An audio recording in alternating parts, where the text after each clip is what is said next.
안녕하십니까. 여러분들이 기다리시는 가장 핫한 코너 유쾌 상쾌 통쾌한 정치해설 서종의 법대로. 오늘은 8.15 강복절 날입니다. 어서 오십시오. 안녕하세요. 네, 반갑습니다. 원래 서종의 법대로 매주 토요일 보내드리고 있죠. 그런데 이번 토요일 서종국 변호사님의 또 다른 일정이 있기 때문에 휴가 갑니다. 휴가. 휴가 가십니까? 강원도에 1박 2일. 강원도. 좋은 데 가시네요. 자, 휴가 즐겁게 다녀오시고 오늘은 그 대신 8.15를 맞아서 오늘 서종국의 법대로 1부, 2부 진행을 해드리겠습니다. 그런데 조금 전에 이제 8.15 강복절 오늘 그 행사가 있었죠. 윤석열 대통령이 참석한 행사가 정식 행사죠. 정부 행사. 정부 행사가 있었는데 정부 행사를 뒤로 하고 또 다른 행사가 하나 열려서 정말 이 강복절까지 이렇게 해야 되는가. 뭐냐면 이종찬 강복회장이 지금 본인이 독립기념관장 본인이 추천한 사람이 안 되고 또 해서 일종의 목리를 부리는 상황인데 강복절 행사를 따로 했어요. 따로 했는데 거기에 이 민주당 그리고 조국, 박찬대 이런 사람들이 가서 했습니다. 이 참 그래서 두 개로 쪼개졌는데 거기서 무슨 뭐 윤석열 타도 뭐 이런 얘기까지 났다고 하던데요. 지금 한마디로 이제 이런 세력들이 있죠. 네. 이런 세력 한마디로 이제 이거 반국가 세력이다. 예, 옛날에 그렇죠. 윤석열 대통령이 썼잖아요. 옛날에 46년 7년 광복절에는 자해가구 우익이 따로 했어요. 그때는 이제 정부가 수립되기 전이니까. 그런데 48년 우리 건국되고 나서부터는요. 한 번도 이게 따로 한 적이 없습니다. 사상 초유입니다. 그렇죠. 지금 거의 뭐 해방 직후에 좌우익 대립 이런 이제 분열로 가고 있는 게 우려가 되고 여기에 가장 국민 통합에 앞장서야 될 광복회가 그러니까요. 김원웅 전임 회장 있잖아요. 돌아가셨는데 이때부터 이게 엄청나게 분열되고 또 정치적으로 편향되고 막 했었죠. 그때 비리도 있었고요. 그럼요. 그래서 저는 이종찬 회장이 사석에서는 윤 대통령이 아버님이라 불렀잖아요. 그 아들이 이철우 교수, 윤석열 대통령의 친구죠. 그런데 이렇게 본인이 추천한 그 백범 손자 있잖아요. 근데 그분이 꼴찌했거든요. 뭐 꼴찌했다고 하더라고요. 위원들이 다 추첨을 심사를 했잖아요. 아무 준비도 안 해왔다고 하더라고요. 시험을 보는데. 그러니까 이렇게 이야기했다는 거예요. 그러니까 독립기념관 재정 상태를 어떻게 개선할 건가 물어보니까는 생각 안 해봤어요. 뭐 이런 식으로 이야기를 했다는 거예요. 그러니까 그걸 가지고 이제 그 사퇴 안 시킨다고. 또 김영석 이제 교수가 관장이잖아요. 제가 이분하고 통화도 몇 번 하고요. 방송도 같이 KBS 했어요.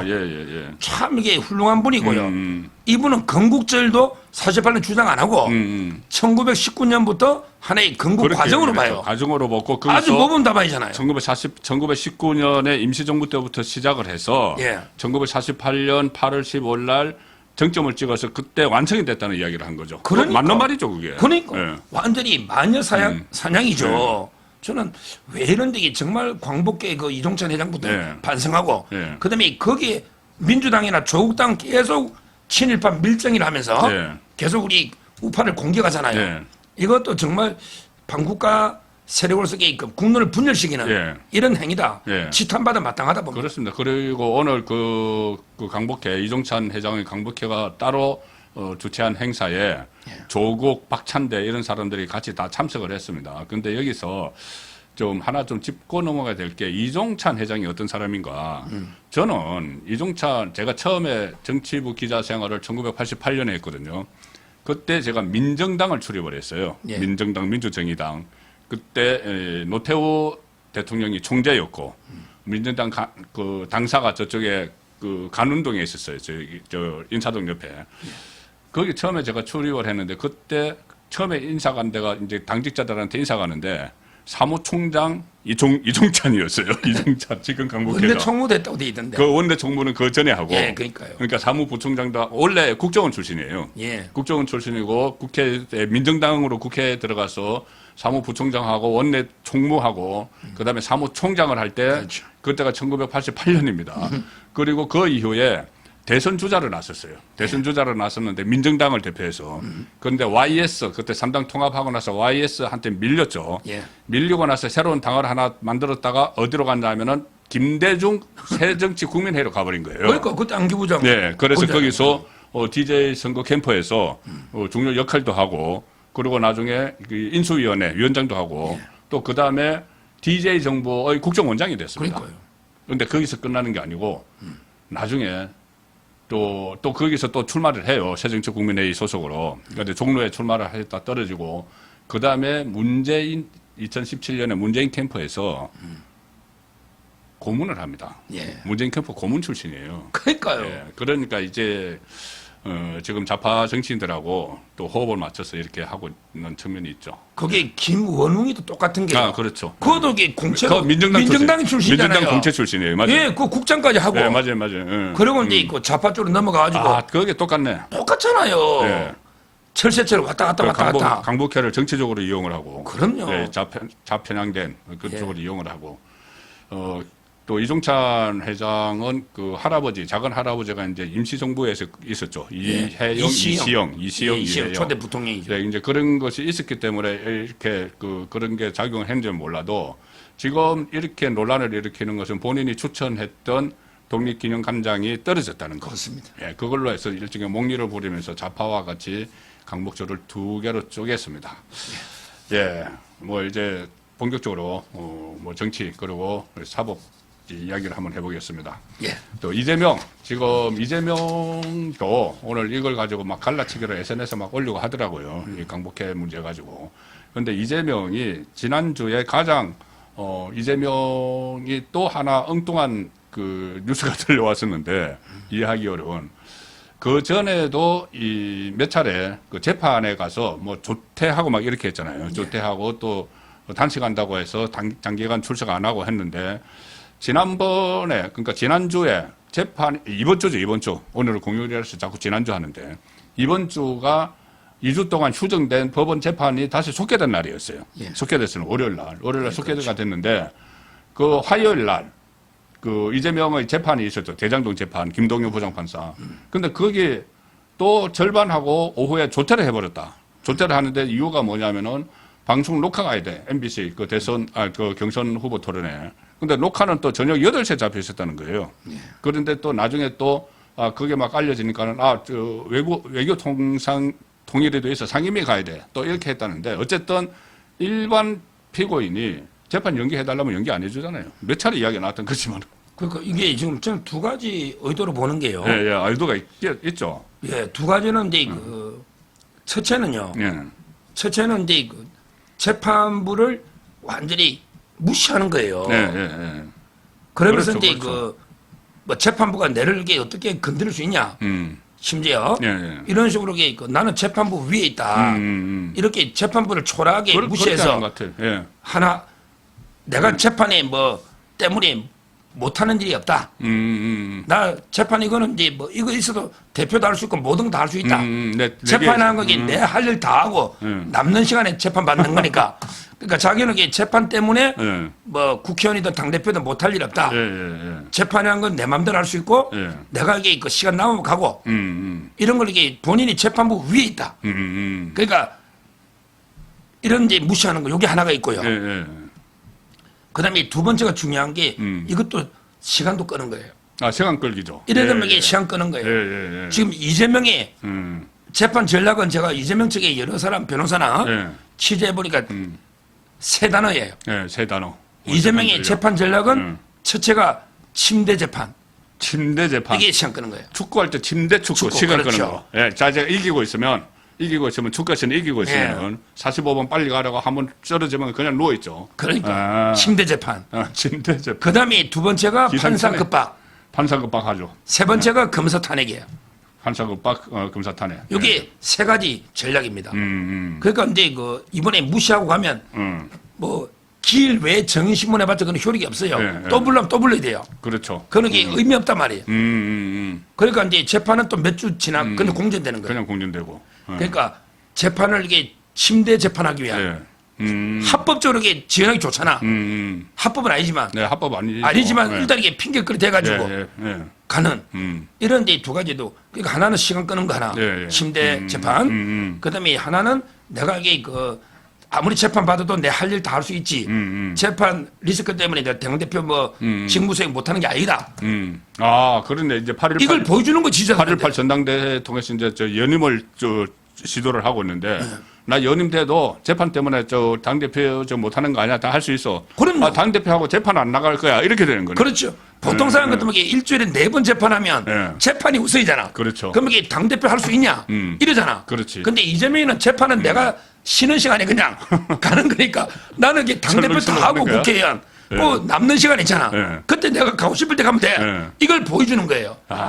완전히 사법부를 짓밟는 거잖아요. 그러면은 이런 두 가지 의도로 봐요. 그렇죠. 그 의도 뻔히 보이는데 또 특히 이제 침대 재판도 그렇고 사법부를 급박을 하는 그리고 내가 사법부 위에 있다는 것을 자기 개딸들한테도 보여주는 상황이면 법원이 재판부가 판사가 그냥 안 돼야 되잖아요.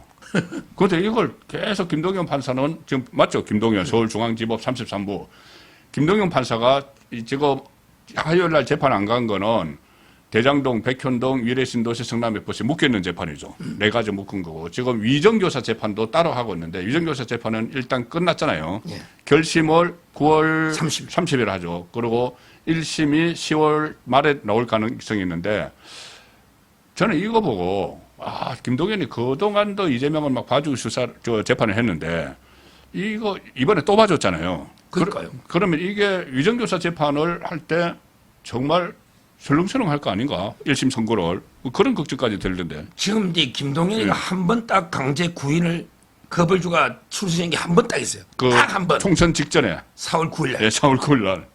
그날막에 구인한다 해서 예. 억지로 불렀죠. 예. 근데 그것도 위정 교사 사건은 2달간 또 재판 안 했어요. 그렇죠.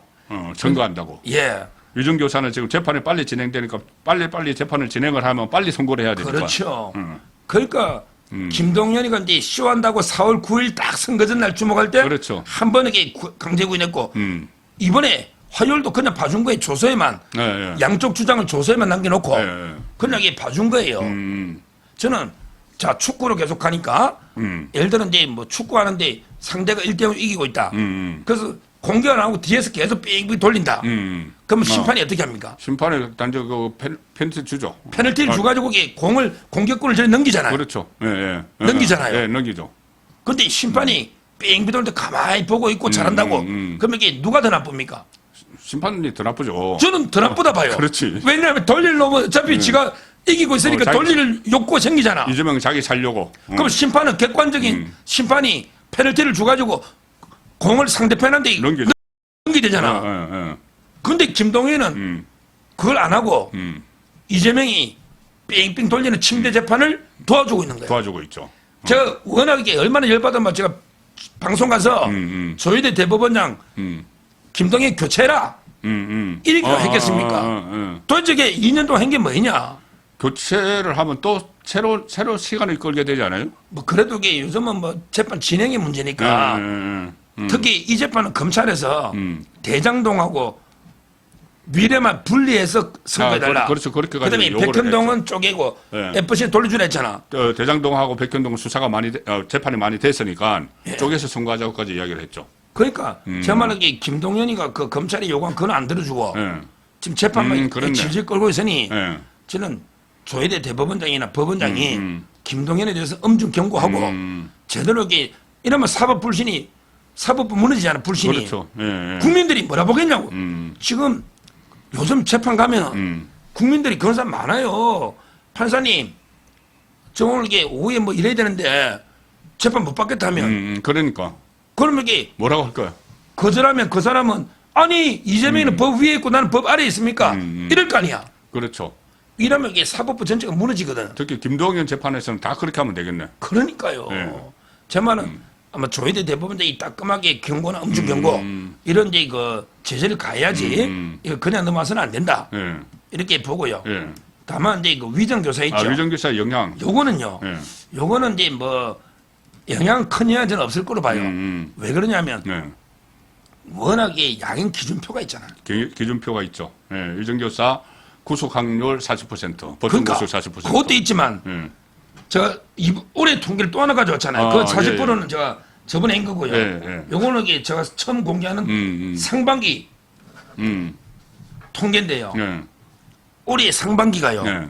2년 전보다 위정 사건이 53% 늘고 왜 이렇게 늘었지? 그다음에 위정 교사가 67% 늘어서 그래서 법원하고 검찰이 예. 위정을 엄단해라 이렇게 양형 기준을 대폭 올렸어요. 그러니까 이제 그 위정 교사가 되면 뭐 징역 2년에서 3년을 선고해라 돼 있거든. 그러다가 가중 요소, 강경 요소 있잖아. 근데 이재명은 가중 요소밖에 없잖아요. 지휘 감독을 받고 그다음에 반성도 안 하고 재판에 영향 주잖아. 그러니까 이제 그 김동연이가 이걸 벌금형으로 감경시킬 요소가 없어요. 그런다고 이게 무죄 줄 수는 없잖아. 무죄는 안 되지. 그러니까 판사 마음대로 하는 게 아니에요. 녹취 파일 다 있고 하는데 어떻게 무죄를 줘? 그러다가 요즘 이게 배석 2명도 FM들 한다고 그랬잖아요. 그때 말씀하셨어요. 맞아요. 예. 따라서는 위정 교사는 절대 영향을 주기 어렵고요. 자기도 판사장을 더 오래 해야 되잖아. 아마 지금 법조계에서는 이제 두 가지로 봐요. 그는 뭐 최병무 선배 부정적으로 매일 보는 사람도 제법 그런 방송 보니까 지금 이제 실형을 때려서 법정 구속 안 하는 거 하나, 그다음에 집행유예 때리는 거 하나, 이거 외에는 지금 주장하는 법조인은 없습니다. 그러니까 이제 법정 구속까지는 안 하더라도 실형을 때리고 법정 구속 안 하는 거, 요거 반, 그다음에 집행유예 반, 벌금형은 없어요. 벌금 어쨌든 그렇게 되면 그게 배치 달아나는 거죠. 대법원 확정 판결되면은 배치가 날아가고 다음 대선에 출마 못하고 이 상황이 되는 거죠.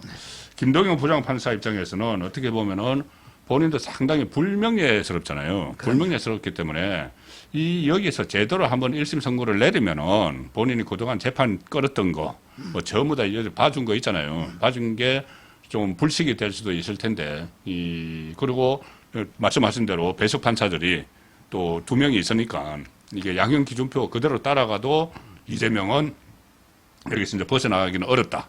그럼요. 양형 기준을 벗어나려면 이유를 쓰면 위에 항소심이 깨지잖아. 대법원이나. 그렇죠. 그러니까 이제 특히 배석 판사는요. 변호사 하다가 왔어요. 그다음에 자기는 판사 2, 3년도 안 돼. 변호사 하다 왔잖아. 자기는 평생 2, 30년 더 판사이 돼. 이게 평생 따라다니잖아. 기준하고 달리 벌금 때렸다면 이게 불명예스럽잖아. 판사도 다 꿈이 대법관이에요. 그렇죠. 다 그렇잖아. 그냥. 제가 배석 판사라도 김동일 몇 년 더 한다고 판사. 광규때처럼 사표 내고 나면 끝이야. 그렇죠. 저는 절대 그렇게 함부로 안 됩니다. 그건 지금 배석 판사가 이제 사법연수원 출신이 아니고 로스쿨 출신이기 때문에 변호사를 하다가 왔다는 이야기죠. 그렇죠. 몇 년 해야 판사 되잖아요. 하고 이제 판사가 됐으니까 그 판사가 배석을 하는 그 합의부 분위기하고 옛날에 사법고시 기수별로 딱딱딱 있어가지고 그때는 부장 판사가 딱 앉아 있고 그 1, 2년 차가 양쪽에 해서 거의 보조하는 그건 이제 아니라는 지금은 대등하다니까요. 거의 뭐 그렇습니다. 그러니까 이제 이 조퇴시켜 주는 거 이거야 뭐 부장 판사가 진행은 부장 판사가 하지만 부장 판사가 하지만은 진행을 하되 판결은 안 한 판결은 결정적으로 못 판결은 n분의 1입니다. 부장이 진행만 부장이 하고 판결은 3분의 1입니다. 판결은 3분의 1이네. 요 신문사도 그럴 건데. 그럼요. 신입 사원들이 우기면 그 뭐 아무 근거 없이 막 그럼요. 할 수는 없잖아요. 갔다가 이거 뭐 기사 죽여, 뭐 기사 살려 이렇게 못 하죠. 소원 기사 죽여 못 하죠. 그러면은 사내 게시판에만 올라가고 난리 납니다. 그걸 뭐 법원 게시판에도 이제 올라가고 하겠네요. 그런 같은 차원에서 이 선거법도 이제 선거법이 먼저 나오는데 그 결심하고 1심이 거기도 이 부장 판사가 좀 좌파 성향 판사다. 그렇게 돼 있죠. 한승진. 한승진. 그렇지만 거기도 배석 판사가 변호사 출신들 변호판사. 그럼요. 그걸 마음대로 못하네. 자기도 법전 변호사 하면 이게 7, 8년 될 텐데 지금. 이름이. 근데 그 70만 원, 80만 원 하면 평생 따라다니잖아요. 그날 100만 원 넘어도 이게 항소심 가서 박든 말든. 그렇죠. 이게 최종심이 아니잖아요. 그러니까 이제 부담 없이 소신들 한다니까요. 그래서 이번에 조퇴를 시켜줬다고 해서 저는 그걸 걱정하는 이 방송을 하나 했는데 김동연이 조퇴를 시켜주면서 계속 이재명을 봐주기로 해서 나중에 1심 선고할 때도 정말 봐주는 것 아닌가 했는데 이제 봐줄 수 없는 구도네요. 하나는 양형 기준이 있고 이게 양형 기준이 안 따르면은 고법 대법 가서 이게 다시 깨져버리고 그다음에 또 하나는 혼자 선고를 하는 게 아니다. 과거에는 사실상 혼자 부장판사가 했는데 지금은 베테랑 변호사 출신들이 딱 버티고 있다. 알겠습니다. 그 하나만 더 짚어보죠. 그러니까 제가 좀 전에 말씀드린 대로 2주 동안 법원이 이제 휴전결을 갖고 나서 재판이 줄줄이 다시 열렸는데 김혜경 씨가 1심 선고가 나오는 날이 바로 화요일 똑같은 날이었어요. 이재명이 그 가서 조퇴한. 근데 이재명은 서울중앙지법으로 가고 김혜경은 수원지법으로 가서 1심 선고 땅땅. 제가 계속 말씀드렸다시피 이재명 부부가 여러 가지 혐의와 재판을 받고 있지만은 아직 1심 나온 건 없거든요. 벌금은 이제 김혜경이 공직선거법 법인카드 이거 가지고 300만 원 벌금 구형은 받았어요. 그런데 1심이 나온 게 없어서 과연 실제로 1심이 땅땅 때려지면 상당한 관심을 모을 수가 있는데 그날 1심 판결을 안 했어요. 그런 경우가 있나요? 그 흔히 있습니다. 아, 흔히 있는 겁니까? 흔히 어떤 경우냐면 이제 그 주심 판사가 판결문을 쓰잖아요. 그리고 이게 그 부당하고요. 다른 사람에게 합의를 하잖아요. 이런 과정에 보면 이제 그 판결문을 쓰다 보면 처음에 그 사실관계 팩트를 쭉 써요. 그다음에 법리를 써가지고 형량을 정하잖아요. 그렇죠. 근데 사실관계를 쓰다 보면 이게 조금 이게 애매한 경우가 있을 수 있어요. 팩트가. 아, 예. 이런 경우는 이제 그 양쪽에 검사하고 변호사가 있잖아요. 양쪽에 좀 입장을 한번 팩트를 더 밝혀봐라. 아, 그 변호인 이걸 의견서를 성명 요구를 합니다. 예, 성명을 요구한다. 판사가 판결문을 쓸 때 팩트에 좀 이게 그 불분명한 부분이 있거나 아니면 이게 양쪽 주장이 좀 엇갈리거나 이럴 때는 이제 그 양쪽에 좀 이게 증거나 성명을 해봐라 해명을 이렇게 요구하는 경우 그러면 이제 이럴 때는 이제 그 재판이 재개돼 가지고 좀 시간은 끌지만 한두 번 더 하는 한두 번 더 하고 흔히 있습니다 요즘은. 아, 왜냐하면 이게 처음에는 다 심리 끝내가 종결해도 판결 쓰다 보면 이게 세세한 부분까지 날짜별로 쓰잖아요. 우리 200장 쓰잖아요. 그렇죠. 그때 대북 송금도. 그래 보면 이게 대세에는 영향이 없는 사소한 건 날짜 하나도 맞춰야 됩니다. 왜 꼬투리 잡잖아요. 그러니까 이제 그런 구체적인 팩트 하나하나도 정확해야 되니까 그런 걸 제가 취재해봤더니 어느 쪽에서 연기한 게 아니고 판사가 직권으로 판결 쓰다가 이제 조금 이게 불분명한 게 있으니 양쪽 다 한번 이게 입장을 밝혀보시오. 아, 변호인 의견서를 그래서 이제 낸 거고. 아, 그거는 이제 변호인 의견서하고 검사 의견서는 미리 그 8월 7일인가 냈고. 냈고. 냈고 이제 뭐 그거보다는 판사가 이제 판결문 쓸 때 이제 그 불분명한 부분이 있다. 그래서 양쪽에 다 검사하고 이재명 측 다 여기 입장을 밝히라. 이래가 준비 절차를 22일인가 한번 더 잡은 거예요. 한번 판사가. 1심 선고가 연기가 됐다고 해서 큰 대세 영향은 없는. 대세는 결론에는 이거는 뭐 무조건 유죄죠. 유죄고. 이거는 결과에는 관계없고 구체적인 팩트 하나도 오류가 잠깐 있으면 안 되잖아요. 만약에 오류가 이번에 있으면 그 노소영이 최태원 판결에도 그 주가 맞아요. 그렇게 동그라미 하나 10분을 산적 잡아놓은 게 있잖아. 그런 게 많이 생겨요. 심리 끝나고 쓰다 보면 워낙 이제 처음에 심리할 때는 몰라. 방대한 판결문을 쓰다 보니까 그렇죠. 왜 처음엔 다 심리 끝난 줄 알았는데 악서 200장을 쓰다 보면 애매한 부분이 노잖아. 기사 쓸 때도 그런 거 한 번씩 노잖아요. 그러면 이게 다시 한번 양쪽에 팩트를 체크해 보는 거죠. 그런 의미지 대세 유무죄나 그런 관계 없어요. 그러면은 이제 1심에 나오는 게 한 달 정도 늦춰진다고 보면 되나요? 22일 날 공판 준비 기회를 하고 그 다음에 또 한 번 재판을 열고 그 다음에 1심. 이렇게 준비 절차에 대충 물어보겠죠. 부담 없이. 그거는 이제 부담 없이 물어보는 거잖아요. 그 다음에 또 형식으로 한 번 더 잡고 새로 종결해야 되니까 재개됐으니까. 그러면 이게 뭐 곧 아마 한두 달 늦어지겠죠. 새로운 관전 포인트가 생겼습니다. 김정숙 1심이 먼저 나오느냐, 이재명 1심이 먼저 나오느냐. 김혜경. 죄송합니다. 김혜경 1심이 먼저 비슷하게 나올 것 같아요. 제가 봐요. 김혜경 연기가 두 달 됐기 정도 때문에 연기된다 보면 한 두 달 연기되면 10월. 비슷하게 10월 되면은 같은 날 나올 수도 있겠네. 알겠습니다. 그리고 일부에서 하나만 더 살펴보죠. 김정숙. 이 요즘 보면은 김정숙과 관련된 기사, 검찰발 기사가 계속 나와요. 계속 나오는데 그 전에는 그 타지마을 간 것 가지고 뭐 외교부 과장, 그리고 문광부 과장, 또 인도 대사관 직원 이렇게 소환이 됐고 또 이 감봉권 가지고는 또 경찰에 소환됐습니다. 그 특활비 감봉권 가지고는 의상실 주인이 또 소환이 됐고 했는데 지금 그 샤넬 자켓 가지고도 그 전에 뭐 전시를 했던 사람들 한글 관장, 뭐 한글 문화원장 이렇게 소환이 됐는데 이번에는 그 디자이너 처음에 샤넬 자켓을 디자인한 한국인 샤넬 소속의 디자이너가 소환이 됐어요. 그런데 이게 어쨌든 복잡한데 지금 샤넬 자켓에 5벌이 있다 뭐 이런 이야기도 막 나오는데 이렇게 되면은 김정숙은 빨리 소환을 해야 되는 거 아니에요? 그러니까 이제 이거 다 수사를 끝내놔야 소환이 되는데. 그렇죠. 지금 샤넬 한국인 이 샤넬 본사에 근무하는 디자이너였잖아요. 예. 제일 처음에 그 옷을 디자이너가 본인이 디자인해서 그 옷을 패션쇼에서 한번 입었어요. 그러니까 그 디자이너입니다. 예. 그러니까 예. 이런데 이거 자꾸 이제 조사하다 보니까 예. 말이 안 맞고 계속 거짓말하니까 예. 저사가 이게 커지잖아요. 예. 이런 조사가 끝나야 김정숙이 불러서 이게 바로 기소가 되잖아요. 예. 마지막에 부르잖아요. 이러니까 이제 늦어지는데 저는 이게 좀 수사 기법상 먼저 이렇게 바로 치고 들어야 될 것 같아요. 김정숙이한테 바로 그냥 물어보면 되거든요. 그렇죠. 전화나 요즘 서면으로 물어본단 말이에요. 예. 서면 조사도 하고 그다음에 전화 조사도 많이 하거든요. 수사 보고서로. 예. 아니 이 샤넬 지금 어떻게 된 겁니까? 지금 이게 옷장에 있어요, 없어요? 물어보면 그래. 되잖아. 이걸 다 김정수이는 가만히 나 몰라라 있고 말도 안 되게 거짓말 해명하고 이러니까 이게 수사력이 얼마나 낭비되느냐고. 그렇네요. 이건 수사한다고 지금 김정숙한테 물어보면 이 되잖아. 파리까지 파리 본사 있다는 거예요 옷이. 파리 본사에 있는데 있는지 없는지 몰라요. 그러면 이게 수사관을 또 파리까지 파견하든지 아니, 파리 대사관에 협조받아서 본사에 가 봐야 되잖아. 야 이게 뭐 얼마나 인력 돈 낭비입니까? 그러니까 이게 지금 이원석 검찰총장 체제에서 계속 수사를 하지 않고 있다가 이원석 검찰총장이 일종의 레임덕이 되니까 이제 서울중앙지검 같은 데서 막 수사를 하는데 그런데 워낙 그동안 해놓은 게 없기 때문에 수사가 이렇게 지금 처음부터 뭐 주변을 파는 식으로 수사가 진행이 되는 것 같아요. 그러니까 저는 제가 검사라면 제일 먼저 이게 두 개부터 딱 했을 것 같아. 샤넬 본사에 고문을 보내. 샤넬 본사에. 그렇지. 그럼 이게 어떻게 된 거냐? 그거 뭐 있다며? 서면 조사하면서 이선명에게 사진 찍어서 요 있다.